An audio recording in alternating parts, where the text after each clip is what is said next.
আসসালামু আলাইকুম। তিনটি খাবার এখন পর্যন্ত আবিষ্কার হয়েছে যেটা খুব দ্রুত ছেলেদের টেস্টোস্টেরন হরমোনটাকে বাড়াতে পারে।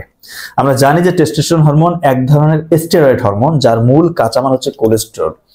তো বিজ্ঞানীরা দেখছে যে এইখানে যে ধরনের কোলেস্টেরল আছে ডিমের কুসুমে ঠিক ওই ধরনের কোলেস্টেরলই রয়েছে।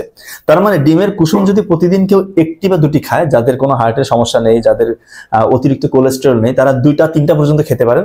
তাদের খুব দ্রুত ইনশাআল্লাহ টেস্টোস্টেরন হরমোন প্রোডাকশনটা বাড়বে। এবং অপরদিকে রসুন, এর মধ্যে রয়েছে অ্যালিসিন, এক ধরনের সালফার যুক্ত যৌগ, যেটার মূল কাজ হচ্ছে ব্রেইন থেকে কর্টিসল হরমোন, স্ট্রেস হরমোনটাকে কমিয়ে আনা।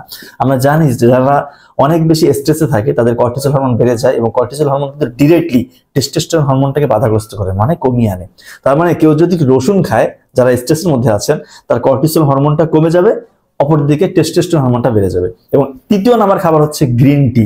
বিজ্ঞানীরা বলছে প্রতিদিন যদি সকালবেলা খালি পেটে কেউ একটি করে গ্রিন টি খেতে পারে, তার ইনশাআল্লাহ খুব দ্রুত টেস্টোস্টেরন হরমোন প্রোডাকশন বাড়বে। ধন্যবাদ সবাইকে।